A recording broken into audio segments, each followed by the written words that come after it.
जिसमें दोस्तों top 10 important प्रश्न होने वाले हैं। दोस्तों ये जितने भी प्रश्न होने वाले हैं ये सभी प्रश्न दोस्तों पीवाईक्यू क्वेश्चन है, जिसे दोस्तों प्रैक्टिस शेट के तौर पर सॉल्व कराया जा रहा है। ठीक है दोस्तों, जो कि दोस्तों ये सभी प्रश्न आने वाली आगामी प्रतियोगी परीक्षा जैसे कि railway, group D, UPP, UPSI आदि सभी प्रतियोगी परीक्षाओं के लिए ये रीजनिंग के प्रैक्टिस शेट के क्वेश्चन बहुत ही इंपॉर्टेंट होने वाला है।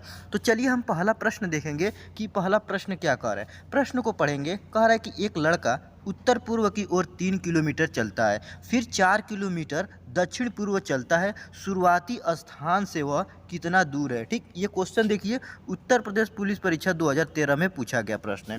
ठीक, तो देखिए इसको कैसे सॉल्व करेंगे दोस्तों। जब भी दिशा का क्वेश्चन दे तो हम दिशा को ड्रा करेंगे। देखिए इस साइड में क्या होता है, पूरब होता है, इस साइड में पश्चिम होता है, ऊपर की साइड उत्तर और नीचे की साइड क्या होता है, दक्षिण होता है। लेकिन दोस्तों यहाँ पे देखिए कौन सा दिया दिया, उत्तर और पूर्व दिया है। तो उत्तर और पूर्व क्या होता है दोस्तों, देखिए यहाँ पे उत्तर और पूर्व के बीच में जो दिशा होती है उसे उत्तर पूर्व कहेंगे। ठीक, उसी प्रकार यहाँ पे क्या कर रहा है, दक्षिण और पूर्व कर रहा है। तो देखिए दक्षिण और पूर्व, यहाँ पे देखिए दक्षिण इधर है और पूर्व इधर है। तो दक्षिण और पूर्व के बीच वाली जो दिशा है वो क्या है, वो दक्षिण पूर्व दिशा है। तो हम क्वेश्चन को पढ़ेंगे। क्वेश्चन क्या कह रहा है कि एक लड़का उत्तर पूर्व की ओर 3 किलोमीटर चलता है। ठीक, मतलब कि इस दिशा में ये कितना चलता है दोस्तों, 3 किलोमीटर। तो मान लीजिए यहाँ से लेकर इस दिशा में देखिए जा रहा है। जैसे ये वाला दिशा गया है दोस्तों, सेम उसी प्रकार यहाँ पे इधर कितना गया है, 3 किलोमीटर गया है। फिर आगे कह रहा है कि फिर 4 किलोमीटर दक्षिण पूर्व चलता है। देखिए दक्षिण पूर्व किधर खींचे है दोस्तों, इस साइड में खींचे है, इधर नीचे की तरफ। तो यहाँ से ये इस साइड में इधर आ जाएगा। कितना आ जाएगा, 4 किलोमीटर, जो कि यहाँ पे 4 किलोमीटर लिखा हुआ है। अब कह रहा है कि शुरुआती स्थान से वह कितना दूर है। ठीक, देखिए हमसे मतलब कह रहा है कि यहाँ से लेकर यहाँ तक के बीच की दूरी पूछ रहा है। ठीक, शुरुआती स्थान दोस्तों उसका कहाँ था, यहाँ था, और वो कहाँ पहुँच गया दोस्तों, यहाँ पहुँच गया। इसका मतलब यहाँ से लेकर यहाँ के बीच की दूरी हमको पूछ रहा है। तो इसको कैसे ज्ञात करेंगे, समझिए दोस्तों। जब भी इस प्रकार का क्वेश्चन दे तो इसको पाइथागोरस प्रमेय पर सॉल्व करते हैं। ये क्या हो जाएगा दोस्तों, कर्ण हो जाएगा, ये वाला लंब हो जाएगा, ये वाला आधार हो जाएगा। तो पाइथागोरस प्रमेय का सूत्र क्या होता है कि जो कर्ण बराबर होता है दोस्तों, मान लीजिए कर्ण बराबर मतलब कि प्रश्न चिन्ह बराबर क्या हो जाता है, अंडर रूट होता है दोस्तों आधार का स्क्वायर। आधार कितना है, 3, 3 का स्क्वायर कितना हो जाएगा, 9 हो जाएगा। फिर प्लस लगाएंगे और यहाँ पे क्या है, लंब है, लंब मान लीजिए 4 है, तो 4 का स्क्वायर कितना होता है, 16 होता है। तो अंडर रूट 9 और प्लस 16 का मान कितना होता है, 25 होता है। कितना, 25। अब देखिए अब 25 को दोस्तों अंडर रूट से बाहर निकालेंगे तो कितना हो जाएगा, 5 हो जाएगा। तो हम कहेंगे ये जो प्रश्न चिन्ह दिया है दोस्तों, इसका मान कितना प्राप्त हुआ हमको, 5 प्राप्त हुआ है। जो कि जो वो दोस्तों लड़का है वो शुरुआती स्थान से यहाँ से लेकर यहाँ के बीच की दूरी कितना है, वो 5 किलोमीटर की दूरी पर स्थित है। ठीक, आशा करते हैं दोस्तों ये क्वेश्चन आप समझ गए होंगे। ये उत्तर प्रदेश पुलिस परीक्षा 2013 में पूछा गया प्रश्न है। चलिए अगला क्वेश्चन देखेंगे कि दूसरा क्वेश्चन क्या कह रहा है। दूसरा क्वेश्चन कह रहा है कि निम्नलिखित संख्या ज्ञात कीजिए। ये क्वेश्चन एसएससी मैट्रिक लेवल 2007 में पूछा गया प्रश्न है। ठीक, यहाँ पे देखेंगे 3 ठो फिगर दिया हुआ है और जो तीसरा वाला फिगर दिया है यहाँ पे बीच में प्रश्न चिन्ह दिया हुआ है, जहाँ पर हमको लुप्त संख्या ज्ञात करना है कि यहाँ पर कौन सी संख्या भरी जाएगी। इसको कैसे सॉल्व करेंगे, सबसे पहले देखेंगे ये कि जो पहला वाला फिगर यहाँ पे बीच में 60, दूसरा वाला फिगर यहाँ में बीच में 42, ये किस मेथड से आ रहा है, कैसे सॉल्व कर रहा है कि आप बीच में 60 आ रहा है और यहाँ पे बीच में 42 आ रहा है, और दोनों एक ही मेथड से सॉल्व हो रहा है। तो यहाँ पे 60 और यहाँ पे 42 हो रहा है। उसी मेथड से दोस्तों यहाँ पे ये सॉल्व करेंगे। तो देखिए किया ये है दोस्तों, यहाँ पे क्या दिया है, 12 दिया हुआ है और यहाँ पे क्या दिया, 5 दिया है। इस 12 और 5 को आपस में गुणा करेंगे तो 12 5 कितना होता है दोस्तों, 60 होता है, जो कि यहाँ पे बीच में 60 दिया हुआ है। ठीक, उसी प्रकार यहाँ पे इस ऐसे कोने में भी सॉल्व करने पर हमको उतना ही प्राप्त हो रहा है, मतलब कि 15 और यहाँ पे 4, 15 चौको कितना होता है दोस्तों, 60 होता है। तो देखिए बीच में 60 दिया है। मतलब ये हो रहा है दोस्तों कि यहाँ पे जो कार्नर है इस कोने वाले और इस कोने वाले को दोस्तों तिर्य गुणा करने पर कितना आ रहा है दोस्तों, देखिए 14 को जब 3 से गुणा करेंगे तो 14 तिया कितना होता है, 42 होता है, जो कि यहाँ पे बीच में 42 दिया हुआ है। सेम उसी प्रकार यहाँ पे 7 को दोस्तों 6 से क्या करेंगे, गुणा करेंगे तो 7 6 कितना होता है, 42 होता है, जो कि यहाँ पे 42 मिला हुआ है। ठीक, अब यही प्रोसेस हम क्या करेंगे, इस प्रश्न चिन्ह वाले फिगर में लगाएंगे। क्या करेंगे, देखिए 13 को दोस्तों जब 6 से गुणा करेंगे तो 13 6 कितना होता है, 13 6 78 होता है। कितना, 78 होता है। उसी प्रकार यहाँ पे 26 और दोस्तों 3 से गुणा करेंगे तो 26 तिया भी कितना होगा, 78 होगा, जो कि इस प्रश्न चिन्ह की जगह पे 78 भरा जाएगा। तो देखेंगे किसी ऑप्शन में 78 दिया है कि नहीं, तो ऑप्शन डी में देखिए यहाँ पे 78 दिया है, जो कि ये ऑप्शन हमारा सही हो जाएगा। वो इस प्रश्न चिन्ह की जगह पे 78 भरा जाएगा। क्या किया है दोस्तों, यहाँ पे तिरिया गुणा किया है, इस वाले को इससे गुणा किया है तो 60 हो गया है। उसी प्रकार 15 को 4 से गुणा करेंगे तो 60 प्राप्त हो जाएगा। उसी प्रकार 7 को 6 से गुणा करेंगे तो 7 छक 42 हो जाएगा। उसी प्रकार 14 को 3 से गुणा करेंगे तो 14 तिया 42 होता है। उसी प्रकार यहाँ पे 13 छक्का कितना होता है दोस्तों, 78 होता है, जो कि यहाँ पे 78 दिया हुआ है। उसी प्रकार 26 तिया भी कितना होता है, 78 होता है। चलिए, आशा करते हैं क्वेश्चन आप समझ गए होंगे। अगला क्वेश्चन देखेंगे कि तीसरा क्वेश्चन क्या कह रहा है। क्वेश्चन कह रहा है कि एक ही पासे की दो स्थितियां नीचे दिखाई गई है, शीर्ष पर एक होने पर नीचे की संख्या की पहचान करें। मतलब कि दोस्तों ये पासे का क्वेश्चन है और एक ही पासे की दो स्थितियां दी गई है, और इसमें कह रहा है कि जो संख्या एक है, यहाँ पे देखिए शीर्ष पर मान लीजिए संख्या एक है, तो इसके नीचे मतलब इस वाले जो फलक, नीचे वाला फलक होगा, मतलब कि सामने वाली जो फलक होगी वहाँ पे कौन सी संख्या होगी, उसी का हमको पहचान करना होता है। तो देखिए क्या करेंगे दोस्तों, जब भी किसी भी दो पासे की दो फलक हम देखेंगे तो सबसे पहले देखेंगे इसमें कौन सा ऐसा संख्या है जो कि कॉमन मिल रहा है, मतलब कि कौन सा ऐसा फलक है जो कि कॉमन मिल रहा है। तो यहाँ पे एक वाला जो फलक है ये इन दोनों में है, तो यहाँ से कॉमन लेंगे। देखिए यहाँ पे कॉमन कहाँ से लेंगे, यहाँ पे एक से कॉमन लिए दोनों में, तो एक से स्टार्ट करेंगे। पहले वाले स्थिति में क्या करेंगे, एक से आगे चलेंगे तो क्लॉकवाइज, तो एक के बाद 3 आएगा और 3 के बाद क्या आएगा, 2 आएगा। तो यहाँ पे लिख लेंगे एक के बाद 3, एक के बाद 3 और 3 के बाद 2 लिखेंगे। सेम वही प्रोसेस क्या करेंगे, इस दूसरे वाले पासा जो इसमें करेंगे, जहाँ कॉमन लिए दोस्तों वहाँ से क्लॉकवाइज बढ़ेंगे। ठीक, तो एक के बाद कितना मिलेगा, 5, और 5 के बाद 6 मिलेगा। मतलब एक के बाद यहाँ पे 5 मिल गया, 5 के बाद कितना मिल जाएगा, 6 मिल जाएगा। तो देखिए यहाँ पे दोस्तों, यहाँ पे जो 3 वाला जो फलक है वो 5 के आमने सामने वाली फलक है। उसी प्रकार यहाँ पे जो 2 वाला अंक वाला जो फलक होगा दोस्तों, उसके सामने 6 अंक वाला फलक प्राप्त होगा। लेकिन हमसे पूछा है कि जो 1 है उसके सामने वाली फलक कौन सी होगी। तो देखिए हम देखेंगे दोस्तों कि जो पासा होता है उसमें कितना फलक होते हैं, टोटल 6 फलक होते हैं। और उस 6 फलक में देखिए यहाँ पे 1 मिल गया है, 2 मिल गया है, 3 मिल गया है, 5 मिल गया है, और यहाँ पे 6 मिल गया है। इसमें कौन सा ऐसा फलक है जो कि इन पांचों में नहीं है, तो जो 4 है दोस्तों वो 4 इसमें नहीं दिख रहा है। तो जो नहीं दिख रहा है दोस्तों, जो हम कॉमन लिए हैं, ठीक, जो हम कॉमन लिए हैं वो उसके सामने वाली जो फलक होगी वो क्या होगी, जो नहीं फलक दिख रही है वही होगी। मतलब कि 4 जो होगी वो 1 के सामने वाली फलक होगी। ठीक, जो कि ऑप्शन डी में 4 दिया हुआ है, जो कि यही ऑप्शन हमारा सही हो जाएगा। ये क्वेश्चन उत्तर प्रदेश पुलिस परीक्षा 2018 में पूछा गया प्रश्न है।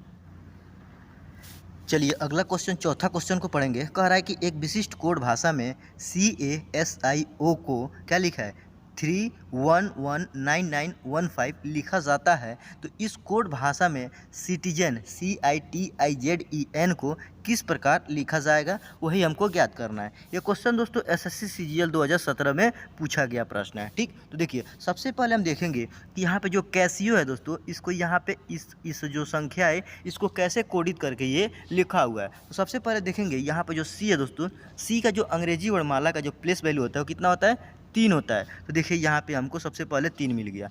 उसी प्रकार यहाँ पे A दिया हुआ है, A जो होता है अंग्रेजी वर्णमाला में A का प्लेस वैल्यू कितना होता है, 1। तो देखिए यहाँ पे 1 लिखा है।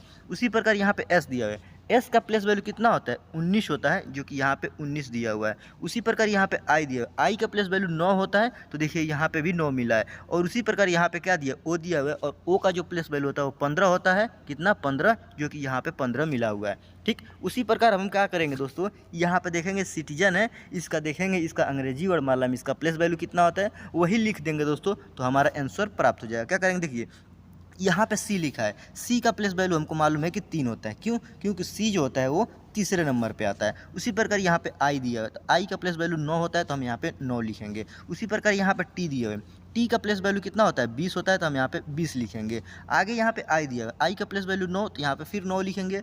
फिर यहाँ पे Z दिया है, Z का प्लेस वैल्यू 26 होता है, तो हम यहाँ पे 26 लिखेंगे। फिर यहाँ पे E दिया है और E का प्लेस वैल्यू 5 होता है, तो 5 लिखेंगे। फिर यहाँ पे N दिया है और N का प्लेस वैल्यू 14 होता है, तो हम यहाँ पे 14 को लिखेंगे। अब देखेंगे दोस्तों ये वाली जो संख्या है, ये वाली संख्या 39, 20, 92, 65 और 14। तो ऑप्शन डी को देखिए दोस्तों, 39, 20, 92, 65 और 14, जो कि ऑप्शन डी में दोस्तों ये वाला संख्या सेम मिल रहा है। इसीलिए हम कहेंगे जो सिटीजन का जो कोड भाषा होगा क्या होगा दोस्तों, वो ऑप्शन डी वाला होगा, जो कि यही ऑप्शन हमारा सही हो जाएगा। ठीक है, चलिए अगला क्वेश्चन देखेंगे कि 5वां क्वेश्चन क्या कह रहा है। कह रहा है कि नीचे कह रहा है कि दिए गए पैटर्न का ध्यानपूर्वक अध्ययन करें और उस संख्या को चुनें जो इसमें प्रश्न चिन्ह के स्थान पर आएगी। ये क्वेश्चन दोस्तों देखिए ये CPU SI 2017 में पूछा गया प्रश्न है। ठीक है दोस्तों, यहाँ पे देखेंगे, यहाँ पे फिगर दिया हुआ है और यहाँ पे बीच में यहाँ पे देखिए प्रश्न चिन्ह दिया हुआ है, जहाँ पर हमको ज्ञात करना है कि इस प्रश्न चिन्ह के स्थान पर कौन सी संख्या आएगी, उसी को हमको सॉल्व करना है। सबसे पहले देखेंगे दोस्तों, यहाँ पे देखिए, यहाँ पे देख रहे हैं तो 3 के बाद दोस्तों 4 हो जा रहा है, 4 के बाद दोस्तों 5 हो जा रहा है, मतलब कि इसमें +1 जोड़ रहा है, तो +1 जोड़ रहा है तो 3 के बाद 4, 4 के बाद 5 हो जा रहा है। लेकिन दोस्तों 5 के बाद देख रहे हैं तो डायरेक्ट कितना हो जा रहा है, 30 हो रहा है, डायरेक्ट कितना बढ़ा रहा है, 25 बढ़ा रहा है। फिर 25 के बाद दोस्तों देख रहे हैं तो 68 हो जा रहा है। तो मतलब हम कहेंगे कि ये वाला जो दोस्तों यहाँ पे जो चल रहा है, आगे बढ़ रहा है, वो संख्या वो सेम दोस्तों नहीं मिल रहा है, इसीलिए ये वाला प्रोसेस नहीं लगाएंगे। तो हम दूसरा तरीका देखेंगे ये कि मान लीजिए यहाँ पे 3 है, ठीक। अब देखेंगे 3 के सामने 30 दिया हुआ है, तो 30 कैसे ला सकते हैं। तो अगर दोस्तों इस 3 का अगर हम क्या कर दें, क्यू कर दें, 3 का क्यू कितना होता है, 3 3 के 9, 9 3 27 होता है, ठीक, 27। लेकिन 30 चाहिए तो इसमें क्या करेंगे, 3 को जोड़ेंगे, ये वाला जो 3 है सेम उसको जोड़ देंगे, तो 27 और 3 जोड़ेंगे तो कितना हो जाएगा, 30 प्राप्त हो जाएगा, जो कि यहाँ पे देखिए ये वाला 30 हमको मिल गया। उसी प्रकार यहाँ पे 4 है, 4 का हम क्या करेंगे, क्यू करेंगे। 4 का क्यू का मतलब होता है 4 चौको 16, 16 चौको 64 हो जाता है, ठीक। अब 64 में क्या करेंगे, फिर 4 को जोड़ेंगे, क्यों, क्योंकि यहाँ पे 3 का क्यू करके 3 जोड़े हैं, तो यहाँ पे 4 का क्यू करके 4 जोड़ेंगे। तो देखिए 64 और 4 को जोड़ेंगे तो हमको 68 प्राप्त हो जाएगा, जो कि देखिए यहाँ पे 68 उसके सामने दोस्तों यहाँ पे मिला हुआ है, ठीक। उसी प्रकार यहाँ पे 5 है, तो 5 का क्यू करेंगे, 5 का क्यू कितना होता है, 5 पच्चे 25 और 25 पच्चे दोस्तों 125 होता है, 5 का क्यू का मान होता है। अब इसमें 5 को फिर हम जोड़ेंगे, क्या करेंगे, 5 जोड़ेंगे, तो 125 और 5 क्यू जोड़े, क्योंकि यहाँ पे 5 का क्यू किए थे, तो 5 में 5 का क्यू और +5, तो 125 और +5 जोड़ेंगे तो 100 हमारा 30 प्राप्त हो जाएगा, जो कि ये जो 130 है दोस्तों वो इस प्रश्न चिन्ह की जगह पे भरा जाएगा। तो देखेंगे किस ऑप्शन में 130 दिया है, तो ऑप्शन बी को देखिए, यहाँ पे 130 दिया हुआ है, जो कि यही ऑप्शन हमारा सही हो जाएगा। चलिए अगला क्वेश्चन देखेंगे कि छठवां क्वेश्चन क्या कह रहा है कि निम्नलिखित में से कौन सा वेन आरेख शाकाहारी, भेड़िया और बाघों के बीच के संबंध को सबसे अच्छा दर्शाता है। ठीक है दोस्तों, ये वेन आरेख का क्वेश्चन है दोस्तों, जिसमें हमें शाकाहारी, भेड़िया और बाघों के बीच में सही संबंध को दर्शाना है। ये क्वेश्चन उत्तर प्रदेश पुलिस परीक्षा 2019 में पूछा गया प्रश्न है। ठीक है दोस्तों, तो सबसे पहले कैसे ज्ञात करेंगे, देखिए यहाँ पे 3 ठो है, शाकाहारी, भेड़िया और बाघ। तो देखिए भेड़िया और बाघ ये दोनों क्या दोस्तों, जानवर है, और ये अलग अलग प्रजाति की जानवर है, इसीलिए हम क्या करेंगे, अलग अलग गोला बनाएंगे। अब आगे देखिए यहाँ पे ये जो है ये भेड़िया का हो गया, ये क्या हो गया, ये हो गया बाघों का हो गया। अब आगे दे रहा है शाकाहारी, तो देखिए भेड़िया भी दोस्तों मांसाहारी है और बाघ भी मांसाहारी है, इसीलिए हम कहेंगे ये शाकाहारी का फिर अलग चित्र बनाना पड़ेगा। क्यों, क्योंकि जो भेड़िया है ये भी मांसाहारी होता है, यहाँ पे जो बाघ होती हैं भी मांसाहारी होती है, लेकिन यहाँ पे लास्ट हमको शाकाहारी दिया है, तो शाकाहारी का भी अलग फिगर बनाना पड़ेगा, वेन आरेख। तो देखेंगे ये वाला जो हम वेन आरेख बनाए हैं दोस्तों, ये ऑप्शन ए में से सेम मिल रहा है, इसीलिए ऑप्शन ए हमारा जो होगा वो सही हो जाएगा। ये क्वेश्चन उत्तर प्रदेश पुलिस परीक्षा 2019 में पूछा गया प्रश्न है। अगला क्वेश्चन देखेंगे, 7वां क्वेश्चन क्या कह रहा है। 7वां क्वेश्चन कह रहा है कि निम्नलिखित प्रश्न में दिए गए विकल्पों में से विषम संख्या युग्म को चुनिए। विषम संख्या युग्म को चुनिए। तो देखेंगे दोस्तों कैसे विषम संख्या है इसमें। ये क्वेश्चन SSC MTS 2017 में पूछा गया प्रश्न है। तो देखिए अगर हम दोस्तों पहले वाले ऑप्शन को देखें तो यहाँ देखिए 25 और 125 दिया हुआ है, मतलब ये पहले क्या किया है, 5 का दोस्तों क्या किया है, स्क्वायर किया है। 5 का स्क्वायर का मान कितना होता है, 25 होता है। फिर यहाँ पे 125 है, मतलब इस फिर 5 का क्या कर दिया, क्यू कर दिया, तो 5 का क्यू का मान होता है 125, जो कि यहाँ पे ये पहला वाला हमको मिल रहा है। क्या कर रहा है, पहले 5 का क्यू किया, स्क्वायर किया, फिर 5 का क्यू किया। सेम उसी प्रकार यहाँ पे दूसरा हम देखेंगे, यहाँ पे क्या दिया है दोस्तों, 36 और 216। तो जो 36 होता है दोस्तों ये 6 का स्क्वायर होता है, 6 का स्क्वायर 36 होता है। फिर 6 का क्यू करेंगे, 6 का स्क्वायर कितना होता है, 36, जो कि ये मिल गया। फिर 6 का क्यू करेंगे तो 6 36 6 216 होता है, जो कि यहाँ पे देखिए 216 मिल गया। सेम उसी प्रकार सी में देखेंगे, सी में क्या करेंगे, यहाँ पे क्या दिया है, 16 दिया हुआ है, 16 दिया है। तो 16 जो है दोस्तों ये 4 का स्क्वायर का मान होता है 16। फिर 4 का स्क्वायर का मान 16, फिर अब 4 का क्यू करना पड़ेगा, क्योंकि सभी में पहले किसी भी संख्या का क्या किए हैं, पहले स्क्वायर किए हैं, फिर उसके बाद क्यू, फिर स्क्वायर किए हैं, फिर उसके बाद क्यू। तो यहाँ पे 4 का स्क्वायर किए हैं तो 16 हुआ है। फिर 4 का क्यू कितना होता है, 4 चौक 16, 16 चौक को 64 होगा। तो देखिए यहाँ पे दिया है दोस्तों 128, जो कि यहाँ पे क्या होना चाहिए, 64 होना चाहिए। इसीलिए हम कहेंगे जो ऑप्शन सी है दोस्तों, यही क्या है, विषम संख्या है, जो कि दोस्तों ये तीनों में अलग हो रहा है। लेकिन अब दोस्तों डी को भी देखेंगे, यहाँ पे क्या दिए, ये 8 का स्क्वायर का मान है 64। 8 का स्क्वायर का मान कितना होता है, 64 होता है। फिर 8 का जब क्यू करेंगे तो कितना हो जाएगा, 8 8 64, फिर 64 8 कितना होता है दोस्तों, 512 होता है, जो कि यहाँ पे 512 भी दिया हुआ है। तो हम कह सकते हैं ऑप्शन सी जो है दोस्तों ऐसा एक अक्षर युग्म है जो कि ये तीनों से क्या है, डिफरेंस है। क्यों, क्योंकि ये जो दोस्तों 5 का स्क्वायर है ये 5 का क्यूब है, ये 6 का स्क्वायर है ये 6 का क्यूब है, ये क्या है 8 का स्क्वायर है ये 8 का क्यूब है। लेकिन दोस्तों ये ऑप्शन सी में जो है दोस्तों ये 4 का स्क्वायर तो है लेकिन ये 4 का क्यूब नहीं है। इसीलिए ऑप्शन सी जो होगा हमारा ये क्या होगा, विषम संख्या हो जाएगा, जो ऑप्शन सी हमारा सही हो जाएगा। चलिए अगला क्वेश्चन देखेंगे। 8वां क्वेश्चन क्या कह रहा है, कह रहा है कि निम्नलिखित प्रश्न में दिए गए विकल्पों में से संबंधित संख्या को चुनिए। ये एसएससी जेईई 2018 में पूछा गया प्रश्न है। ठीक, तो देखेंगे दोस्तों क्या करें, यहाँ पे 43 दिया हुआ है, 43 को क्या करने पर यहाँ पे 7 प्राप्त होगा। उसी प्रकार यहाँ पे 61 दिया, और 61 को क्या करें कि यहाँ पे हमको वो संख्या ला दें जो कि यहाँ पे लुप्त संख्या दिया गया है। तो अगर इस क्वेश्चन में ये करें दोस्तों, यहाँ पे जो 43 है तो क्या करेंगे कि हमको 7 प्राप्त हो जाएगा। तो इस 43 में देखिए 4 और 3 दो संख्या दी गई है। 43 में क्या है, 4 और 3, इन दोनों को आपस में जोड़ेंगे तो 4 और 3 कितना हो जाएगा, 7 प्राप्त हो जाएगा, जो कि यहाँ पे हमको 7 मिला है। उसी प्रकार यहाँ पे 61 जो है दोस्तों, 61 में क्या है, 6 है और 1 है, तो 6 और 1 को आपस में जोड़ेंगे तो हमारा 7 प्राप्त हो जाएगा, जो कि इस प्रश्न चिन्ह की जगह पे 7 भरा जाएगा। जो कि ऑप्शन बी में देखिए यहाँ पे 7 दिया है, जो कि यही ऑप्शन हमारा सही हो जाएगा। 7 जो होगा वो इस प्रश्न चिन्ह की जगह पे भरा जाएगा। अगला क्वेश्चन देखेंगे कि 9वां क्वेश्चन क्या कह रहा है। क्वेश्चन कह रहा है कि निम्नलिखित प्रश्न में दिए गए विकल्पों में से संबंधित संख्या को चुनिए। यहाँ पे क्या करेंगे, यहाँ पे 14 का संबंध देखेंगे, यहाँ पे 197 कैसे आ रहा है, उसी प्रकार 18 का संबंध यहाँ पे हम संख्या को भरेंगे। ये क्वेश्चन भी एसएससी जेईई 2018 में पूछा गया प्रश्न है। देखिए किया यह है दोस्तों, यहाँ पे जो 14 है इस 14 का स्क्वायर करेंगे। 14 का स्क्वायर जो होता है दोस्तों 100 कितना होता है, 96 होता है, लेकिन यहाँ पे 197 मांग रहा है, तो हम इसमें +1 अपने मन से ऐड करेंगे, तो 196 और +1 कितना हो जाएगा, 197 प्राप्त हो जाएगा, जो कि यहाँ पे 197 दिया है। उसी प्रकार यहाँ पे 18 का स्क्वायर करेंगे, क्या करेंगे, 18 का स्क्वायर। 18 का स्क्वायर जो होता है दोस्तों कितना होता है, 324 होता है। 18 का स्क्वायर का मान 324 होता है, और उसमें 1 जोड़ेंगे, क्यों, क्योंकि यहाँ पे 1 जोड़े हैं, तो 324 और 1 जोड़ के कितना हो जाएगा, 325 हो जाएगा। तो देखेंगे किसी ऑप्शन में 325 दिया है कि नहीं, तो ऑप्शन सी को देखिए यहाँ पे 325 दिया हुआ है, जो कि यही ऑप्शन हमारा सही हो जाएगा। आशा करते हैं दोस्तों ये सभी प्रश्न PYQ के क्वेश्चन हैं जो हम सॉल्व करा रहे हैं, जो आप सभी को बहुत अच्छे से समझ आ रहा होगा। चलिए अगला क्वेश्चन देखेंगे, 10वां क्वेश्चन। 10वां क्वेश्चन कह रहा है कि यदि किसी कूट भाषा में METHOD को मेथड, ठीक, मेथड को EMHTDO के रूप में लिखा जाता है, तो आप PRACTICE को किस प्रकार लिखेंगे। ये क्वेश्चन दोस्तों उत्तर प्रदेश पुलिस परीक्षा 2018 में पूछा गया प्रश्न है। इसमें क्या किया, यहाँ पे सबसे पहले इसको हम लिख लेंगे, क्या लिखेंगे,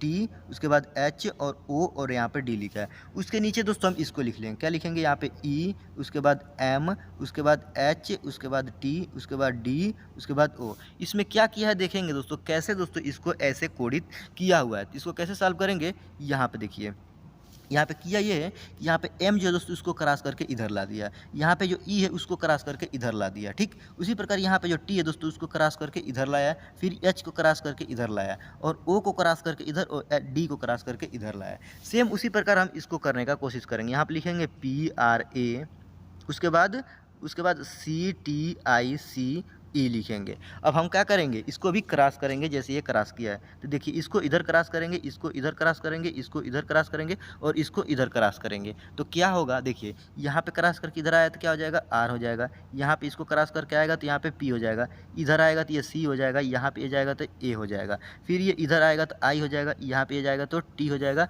फिर ये इधर आएगा तो E हो जाएगा, और ये इधर आएगा तो C हो जाएगा। तो देखेंगे किस ऑप्शन में RPCA, उसके बाद RPCAITEC मिल रहा है, तो ऑप्शन बी में देखेंगे दोस्तों, तो यहाँ पे देखिए क्या मिल रहा है, RPCA, देखिए RPCA, उसके बाद ITEC, देखिए ITCE, जो कि ये वाला जो कोड है दोस्तों, जो यहाँ पे इसका हम कोडित किए हुए हैं, वो ऑप्शन बी में पूरी तरह से मिल रहा है, इसीलिए ऑप्शन बी जो होगा हमारा सही हो जाएगा। जिस प्रकार से यहाँ पे METHOD मेथड का दोस्तों कोड ये बनाया है, उसी प्रकार यहाँ पे क्या होगा, यहाँ पे प्रैक्टिस का जो कोड होगा वो ऑप्शन बी वाला होगा, ठीक।